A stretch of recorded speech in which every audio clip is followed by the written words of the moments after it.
Guy worked hard all his life. The whole thing, It was nothing for us, but there's 100,000 pounds. you know, it'd be no fun to ride by yourself. And he's the one that's kept So me I from getting it. started looking for you. Kept talking to me. So I had Al. Hi, Chris. How you doing, Buzz? Good. How about you? Another business. Cooking stories. Yeah. Ben wasn't really behaving too well, so. That was my second truck right there, F6 Ford. Yeah. Yeah, the second truck. The one I'd like to get a hold of is that old Federal I used to drive for Homer. You drove the 4-bagger BMCs. Yeah. We were just talking about that the other day. With that one over the side. Okay, my name is Merle Rusi. I live in Frenchville. Dick Maney here and Herb and them are brother-in-laws. Anyway, back in 1955 or 56, they had a concrete plant and they had a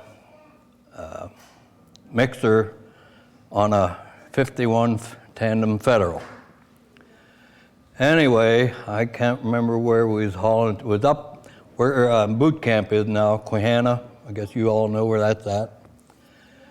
I think it was back into one of them spotting places for airplanes.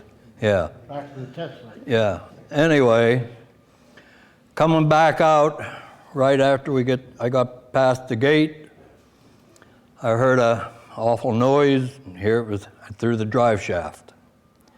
Well, it went up around, put a nice big hole in the air tank, took all my wires and everything out. So I rode that thing down for 4 miles, clear down to where the intersection is, where Worcester's gas station is now. Anyway, they had just put the road in, and the berms were just nothing but stone and rock. I got out on the running board a couple times. I was going to jump. But anyway, a fellow from Frenchville by the name of Jennett, he thought I lost the shovel off of the truck, and he tried to catch me.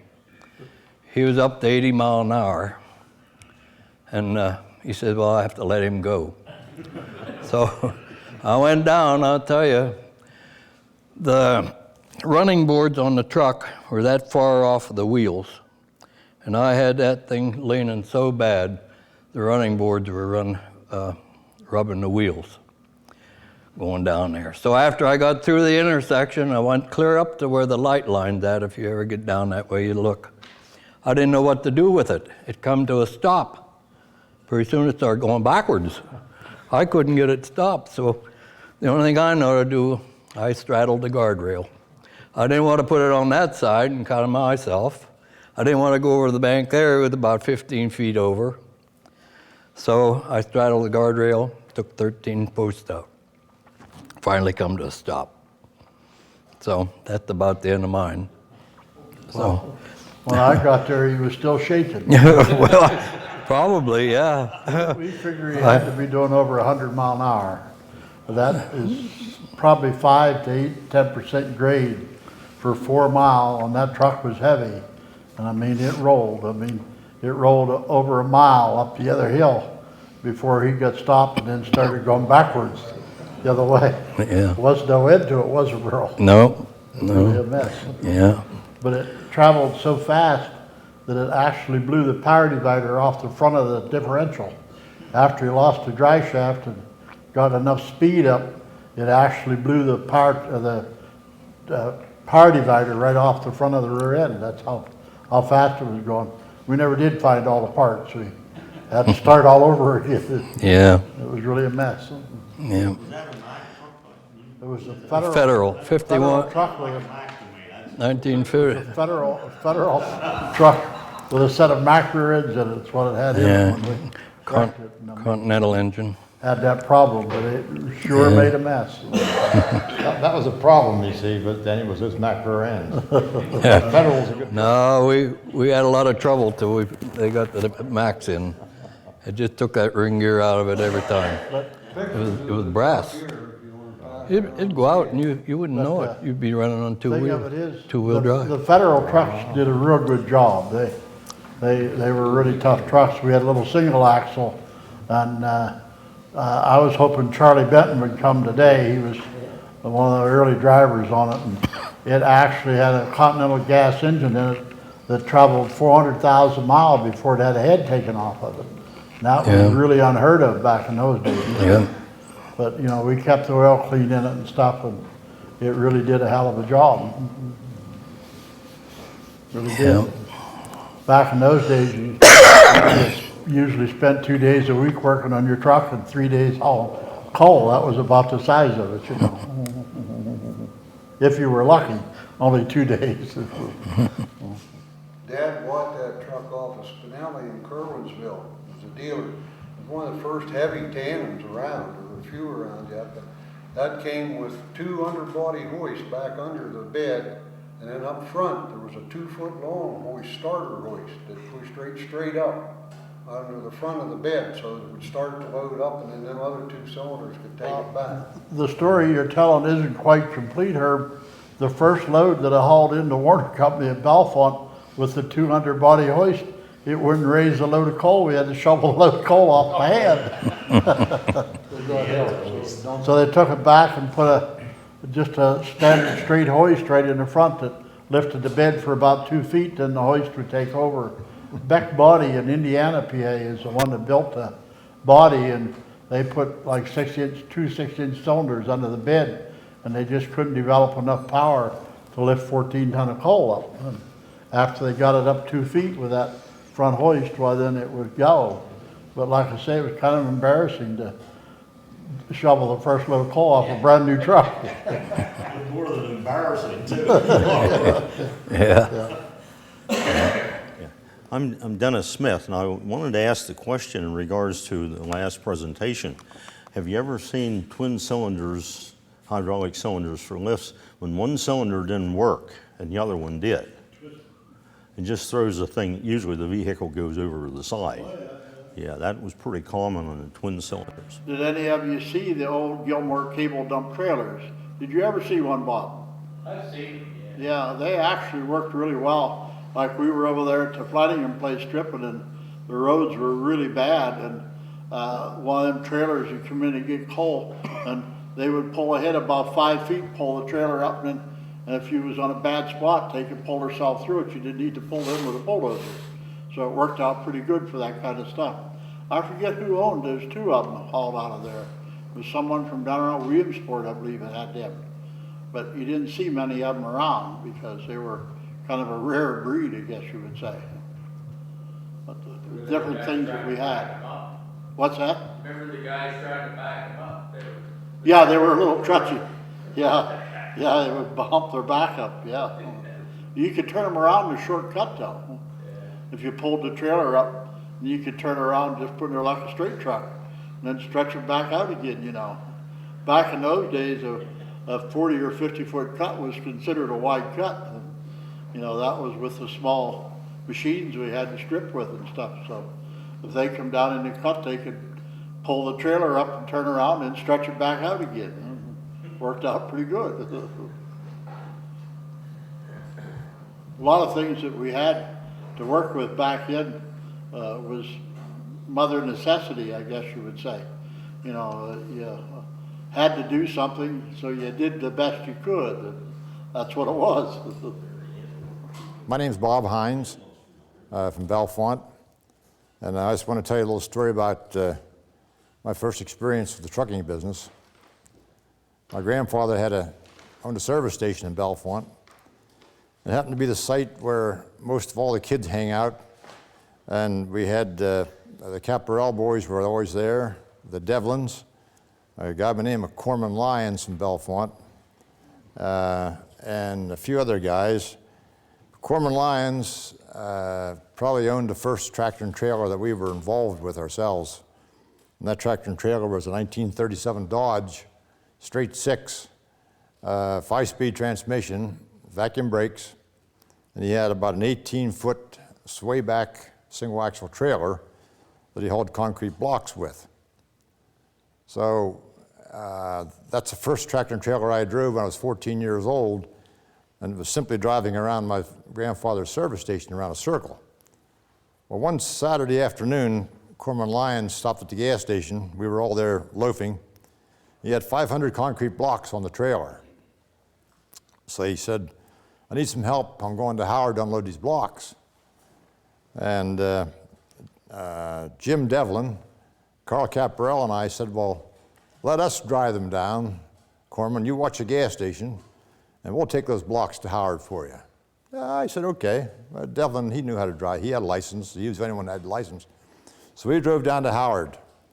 This was a new construction site for a home off the right-hand side, close to where the VFW is down there. We pulled in the field, pulled around the house, and started to unload these blocks by hand. And someone got the idea, you know, this would be a lot easier if we just simply jump in that truck, drive it around a circle as fast as we could go, and all the outside blocks would roll off. Then stop, go around the other direction, all those blocks would go off. We said, boy, that's a hell of a good idea.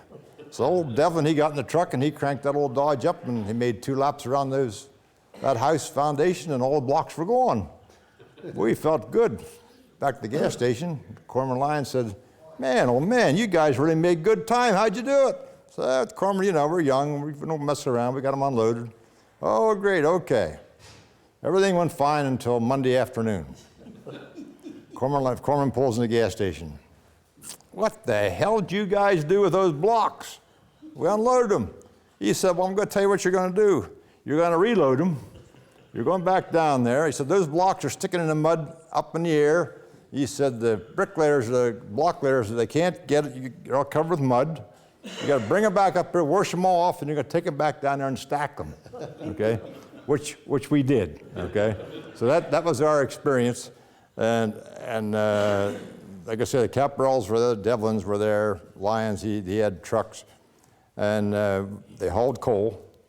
And after I became at the age of about 17, why I started to haul coal from, again, Snowshoe and Maney's place and Frenchville and every place else. That's how I got started in the business. So that was my story about how I got started, and one of the first experiences we had with a tractor and trailer, because back then, about the only tractor and trailers in Center County were Shoemaker Brothers and Kaufman's, when they hauled brass. But there wasn't anybody else that had any tractor and trailers, so we thought that was a big deal. That's it. First time I ever saw a cable dump was, I think it was 1960, and Dick had got us on hauling down at Lycoming Silica Sand out of Salona.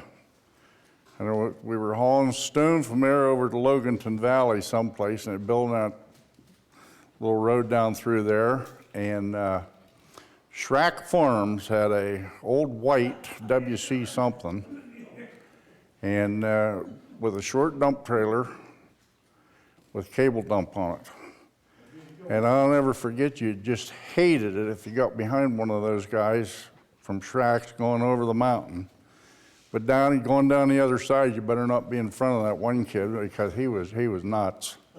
And but then when you get down, and you had to back up about 3/4 of a mile to get to the spreader, and it was Kaufman's had Midland Contractors then, and they were doing that road, and that's back when you put number 4s down, and then they put fines on top of the number 4s and blended in. But that thing was about 18 feet long, that trailer. And if you were behind him, you know, it was just, you followed him up the hill at his speed, and then you waited while he dumped or backed the whole way up to dump, and that would take forever. And the guy that was foreman there for Kaufman's, he just hated to see that truck coming. And then there was another guy had a GMC 4-banger. They were from down the hard coal ridge, and he was just about as fast going over the hill. But that was my first ones. And then Kugler's in Clearfield had 4 of them, and they used to haul clay to Pottstown with B Model Max and those cable dumps. And but those were the only ones I ever saw around. The cable dumps that Sam's talking about there And you're right, Kugler's in Clearfield had them. And it was, you know, more of them around than you would think, but they were the first practical dump trailer. Anybody tried to build them with underbody hoist and stuff, they were upside down more than they were straight up, you know. When they started putting the front mount telescope in, that did help the dump trailer situation quite a bit, and that pretty well was a kiss of death for the cable dump trailers. But Gilmore's out there, Dave Gilmore, I was just a young pup when my dad and him had dump bodies built out there and stuff, and Dave was a real character. He was kind of like the guy that built the trailers down at Pottsville, Stecco, Bob Hughes, yeah. And he always said about the you bangy bitches in Philadelphia could kiss you clear across the street with their lips, they were so long. It was comical. I guess I don't dare say those things, but that's the way it was, you know. And but it was fellows like that made dump trailers what they are today, because they took the time to work and try to figure out different methods to use. And George there was asking about the time I took coal up to Mount Washington. Is that what you was asking about? And I'd done a lot of business up in that area, up in Mount Washington, up in New Hampshire up there, and I felt I should be able to sell coal to them. Well, a fellow named Eddie Clark, who owns Clark's Bears, at that time, he's dead and gone, I believe now. But anyway, I just couldn't get my foot in the door to sell that darn coal to them, and I felt I should be able to with our sea coal, which works really good in a hand-fired boiler like those cog railroads up there. So I took the wife and the kids, and one of the fellows took a little truck, and we went up and stayed at the lodge there at Mount Washington. And in the morning early, at 6 o'clock, you went into the kitchen to eat, and at 7 o'clock they started the old D17,000 cat generator, and before that you had gas lights, and at 7 o'clock they started the generator, then the electric lights come on, and you knew everybody had to go to work then. That was a time clock for them. And anyway, we went down and they shoveled the tender full of this coal that I took up, sea coal, and all the time they're standing there telling me, boy, if that thing stalls under grade, now you're really going to be in trouble and stuff in this order. And I rode the tender up and watched the firemen fire, you know, and I knew we was doing pretty good, but we were 5 minutes faster going up the mountain than what they were with the coal that they were presently using. But I ruined a real good pair of slacks my wife had bought for me because the sparks flying out of the boiler all over my clothes, you know, up there. But I said the pair of pants was a cheap price to pay for the ride up the mountain on the tender, you know. But at that time, we supplied, well, rough and tumble. And where all did we take it, Herb? Mountain? Ford Foundry, Boston Chocolate, Rough and Tumble Museum. Merle knows more than I do. Yeah. A lot of New Hope and Ivy Land Railroad, I'm trying to think of all the railroads that we supplied coal to. Then in 1976, for the bicentennial, we wound up with the contract for the state of New Hampshire for the steam train that they had for all through for Vermont and New Hampshire up there for the centennial celebration. Well, on the 4th of July, my wife and the kids, was you with us then, Chris? I don't remember, imagine. Chris? Was you up and rode the steam train with us in 1976? You should have been. Yeah. And anyway, we rode all through Lake Champlain everywhere with them, you know, because we were special guests, I guess, to the people that owned the place. A man by the name of Robert Robert was the superintendent, and we rode, you know, all day in the steam train, which I got a big kick out of. I don't know if the kids enjoyed it or not, but I sure did, you know. Well, a couple of days after the 4th of July, there was one of these bad storms came and washed the rails out 4 or 5 different places where they didn't feel that they were going to be able to run the train anymore. And I got a hold of them and I said, well, what's the problem? And said, well, we got to get coal, water and stuff. We can't run these steam engines without coal and water. And I said, well, up around Lake Champlain and that, there has to be somebody with a rubber tire loader that would load the tender. We set it up. I don't know whether you was involved in trucking then or not, I don't think so. But we would send the trucks up to a rest area in New York State and then call them on the payphone there and tell them what town to go to.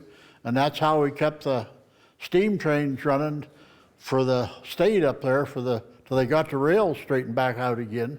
We got a letter from the governor of what a good job we did for them to keep the program going for a couple of weeks till they got the rails straightened back out again. So we had a lot of experience with the different coal trains and stuff up there. The one that was really comical was New Hope and Ivyland. The trucking company down in Allentown, what the heck was their name? They hauled heavy equipment. And anyway, old Jim bought the New Hope and Ivyland Railroad, and they would lease a train to certain groups to travel up and down through the Delaware Water Gap there.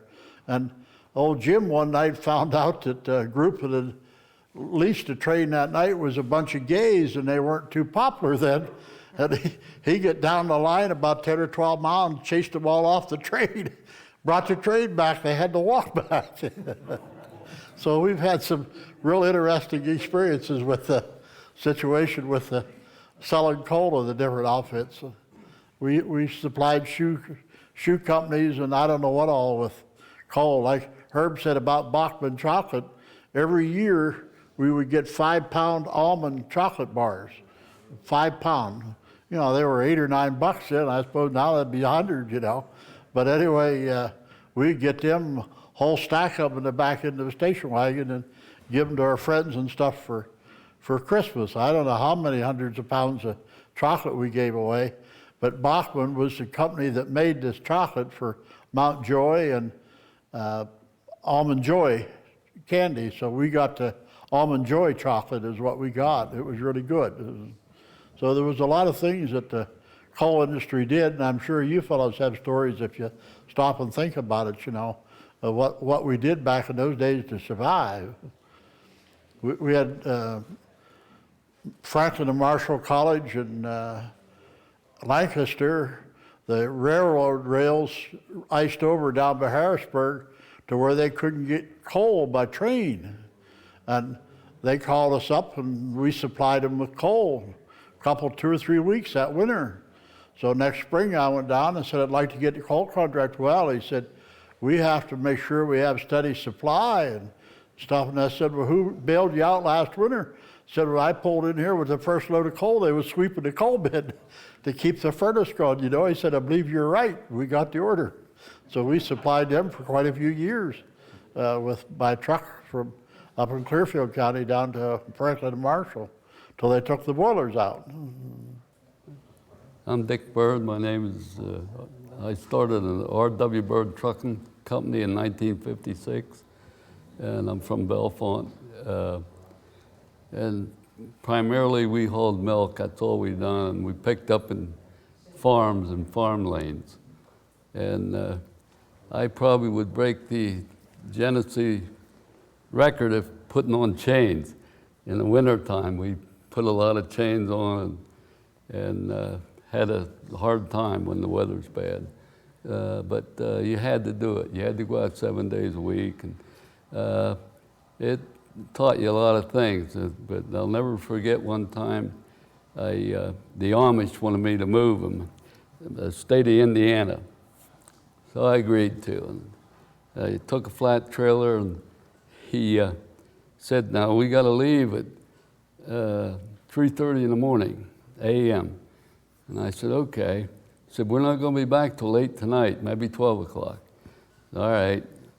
So we go down to Lancaster and we went to 40 different places. And he loaded all kind of stuff up, you know, and he had some that, he took lawnmowers down and he unloaded them and had them sharpened. We'd go back and pick them up. And we went to different places and it was all right until it was about 8 o'clock and we were getting loaded, you know. And I said to him, I said, well, I said, I want to get something to eat. I said, we didn't eat all day, you know. And He did. He stopped a couple people he knew, but I sat in the truck. Anyway, we got this loaded, and he said it was raining cats and dogs. He couldn't hardly see. And he said, you know, we got to load one more piece yet. And I said, well, where are you going to put them? He said, well, we'll get it on. And I said, where is it? He said, he didn't even know for sure where we was going. He said, down at Paxton, down near the hard coal region. And we're in Lancaster. And he had chickens on top of it, the crates of chickens, you know. And, but anyway, we started down there, and I said, are you sure? I said, what are you getting? He said, well, it's a piece of equipment. And I said, is the guy going to be up? And he said, yeah, he's going to be up. He said, he'll hear us when we pull in, and he'll come out and he'll load this piece. And I said, well, we're 12 feet high now. I said, I don't think.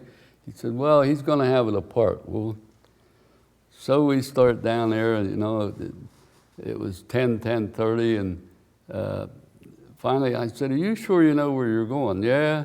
Well, he got me lost to begin with. We went around and around, and finally we come to a place, and it was on 125. That was the route number, you know, on the back roads. And he said, there's the place. And I said, Jesus, it had the cut where his lane was right in the highway there, and the highway wasn't very wide. And I said, well, I don't think I can even get in there. You know, I had a 53-foot trailer. And he said, I said, I'll tell you what, I'll park along the road here, no traffic. You go down there and you find out for sure whether that's a place, because I get down in there and I won't get out. And he said, okay. So he's going 40 minutes. He comes back up and he said, yep, that's a place. And I said, are you sure? Yep, that's a place. So I backed up a couple times. I got squared away and got in between that cut, and it didn't look like the road was used much. But I went down through, and I get down there. It's a good half a mile off of the main road there. And the Amish, they don't have lights or nothing, you know. I see goddamn lights coming on this house, you know, all over. And I pulls up, and I said to him, I said, there's no Amish here. It was an old rundown farm, and then you didn't have no place to turn around when I was down there.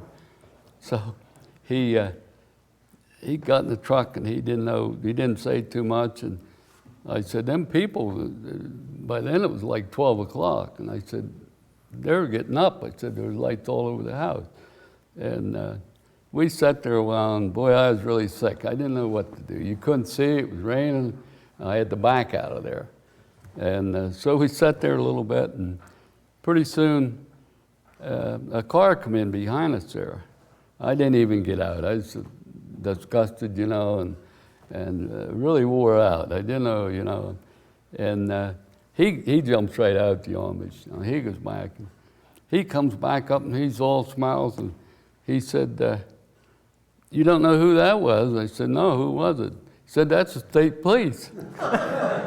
And I said, well, what'd they say? He said, well, he told me where we're going. He's going to take us to where we want to go. And I said, yeah, how am I going to get out of here? And he said, well, I don't know. He said, how'd we come in? I said, yeah. I said, but I got to back out. So we backed out, and then he said to me, he said, that's state police, wonder how they got there. He said, well, those people called them, and I might have ripped off some wires going in. And, but we went down into where this place, where we were supposed to load this piece of equipment. He couldn't get it on, it was too big. And there we run around for 4 hours, didn't get it anyway.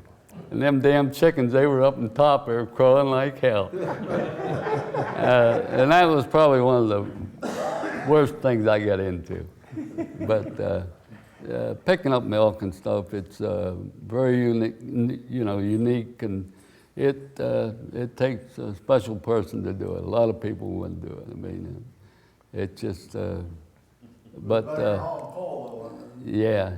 But it was very, very good and interesting, and we still have the business, and the son and the son-in-law runs it, and I still help them. I still drive a little bit, and but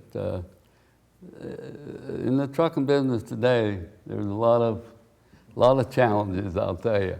A lot of big challenges, and you have to really like it to do it. A lot of people wouldn't be cut out for it, but it takes a special person to do it. Yeah. That's about all I have to say.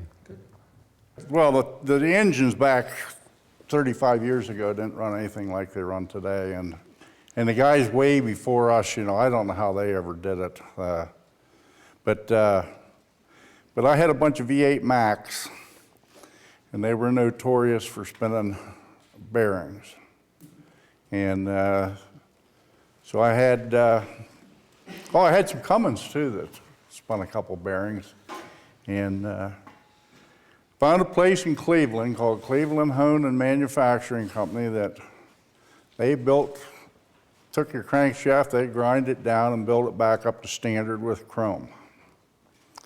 And they were guaranteed. Well, I had 5 of them break. And in not too long of a time, within about a year.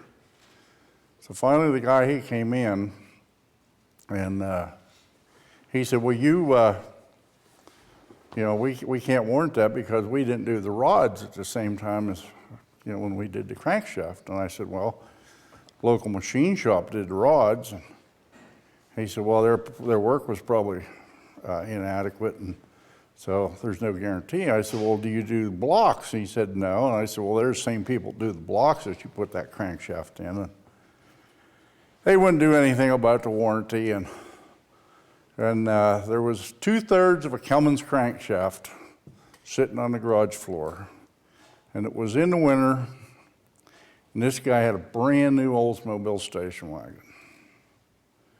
And as my wife said, why did you ever do this? And I said, well, the devil made me do it. But anyway, we got that crankshaft. I had a kid there in the garage, and we put it on a cart, and I said to the guy, I said, I'm going to let you take this back with you. And from my garage out to where his car was parked, it was probably about 200 yards. And I realized that if I threw it through the windshield, he wouldn't be able to drive out of the area. It might even bust or bend the steering wheel. So we get out to the car, and he's, just a minute till I put the back window down, I said, no, I'll take care of that. And I picked that sucker up, and I heaved it. And that poor guy was standing there about 15, 20 feet from me, and his jaw was down about that far. His eyes were about that big around. And then I had some choice words for him to not to ever come back through there again. And so this story over the years has gotten around, and I see Dick Maney still hasn't forgotten it. But the thing that put the icing on the cake was that 3 or 4 months later, one of my drivers come up to me and he said, Sam, I heard a story about you threw something through some guy's car. No, I threw a part of a crankshaft, or he said you threw a crankshaft. And I said, no, it was just part of one. It was 4 2/3 of one. He said, well, my buddy Vinny was at the Eagles, and he's a state trooper.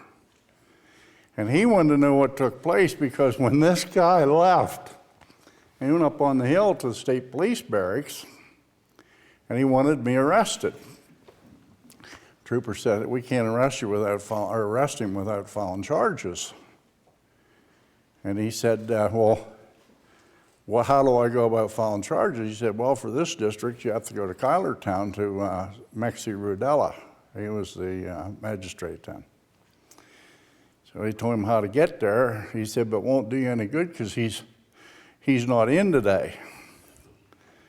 So he said, where's the next one? He said, well, he's in Clearfield. So he gave him directions how to get there. He said, but it won't do you any good because he's not in today.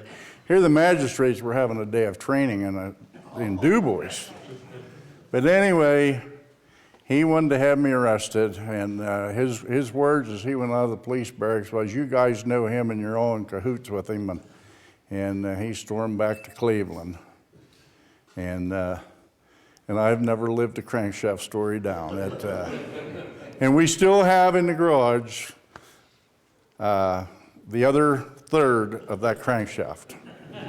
But what happened was that they had been on strike. They used to build a really good product, and they had been on strike, and they were training a bunch of kids out of Votech schools to grind down crankshafts after they built them up with chrome. And they were squaring the boss off there in the corners instead of having it rounded. It was actually so bad they quit doing crankshafts entirely. It's now called North Coast camshafts. But there is no Cleveland Home manufacturing. I wouldn't know that because they don't call on me anymore. But you know, when it was over, I probably had about $10,000 worth of engines I lost over that. But when it was over, I was totally satisfied. I mean, the look on this guy's face. Now, Bud Shaw, till the day he died, he hated those people. And old Mr. Butler, and Manny, and Steve, they disliked him because everybody had gone through this. But I was the only one that got satisfaction. So that's a crankshaft story. I'm George Wool. I'm the president of the Keystone chapter of the Antique Truck Club of America. And with us today here is our vice president, Larry Wolf, and our treasurer, Delmer Dasham. I have a few things to say, but I won't get into storytelling because I could bring up tomorrow morning's sun with my list of storytelling. But I will say this, it's great to be associated with a great bunch of people and thoroughly enjoyable to hear some of these fantastic stories. And I will say this, in my driving career, many times I had a guardian angel sitting beside me. My first trip into New York City, I was driving a 154 WHS model Brockway in 1953. I made my delivery, and if any of you folks remember the Brockways from back in those years, they had wooden frame cab. And it was about 10 o'clock in the morning, and I came through the Lincoln Tunnel, and on the west end of the tunnel, there's a traffic circle. The morning traffic has pretty well died down. And on this traffic circle, my right front steering tire hit a manhole depression, which was not very deep. But the impact was enough to make the bolt on the passenger door slip past the striker plate, causing the passenger door fly open. And you should have seen me out there dodging the bit of traffic that there was, grabbing up my flag and reflector kit and 4 quarts of Haveling Texaco oil in tin cans. So that will conclude this story for this time. All right, I'm Herb Maney. I live in Pine Glen down by Carthus, and grew up driving truck, and there's a picture around here somewhere where I was driving one at 12 years old for my father and my brothers in the coal stripping. But when I was 16, I started to drive steady, and we were hauling coal from Keewaydin down to Loop Run Tipple down along the river for C.V. Fink and Son in the wintertime. And someone here mentioned about chains a while ago, and Mr. Bird did hauling milk. Well, we'd leave the garage at Keewaydin and put the tire chains on. I was driving a 55 Diamond T 622 single axle that Gene Williamson had built down in Williamsport. Nice truck back in that day. But anyway, we'd put the chains on at the garage, get down into the coal stripping, load coal, come back up out, take the chains off at the hard road, drive down the hard road to Pottersdale, McGonigal's store, put the chains back on, go on down to Loop Run to the Tipple, get rid of the coal, come back to Pottersdale, take them off again. Now, today I would like to see a driver do that. How you would ever pay a driver to do that, because it was every trip, on and off. We'd make 4 trips a day is all we could get down there, hauling coal down to Loop. But we also hauled then up in Coupon, from Coupon to Bolivar, and I believe Bobby Rye was in on that clay haul we did up there. But Dad advanced me to a 51 Mack A51 tandem that had a 431A gas 6-cylinder in it. It was a little bit more powerful than the heater motor of a modern truck. But the other guys, Merle and Dick and them all had B61s and 673 Max and 671 Detroits. I had that old Mack gas job. And we'd go up there and stay all week in the truck and haul clay from Coupon, which was up by Evansburg Crescent, down to Bolivar, below Johnstown on 22. They could make a trip in 4 hours. It took me 5. So to get 4 trips a day, I had to work 20 hours. They were resting for 4 more hours every day than what I was. But we stayed there we'd leave home Monday morning, come home Friday night, and run those trips all week up there, hauling that clay down, because work was scarce and you had to do it. And we would sleep either on the cab protector of the truck if it was a nice night, under the truck, or in the cab if it was raining or cool or whatever.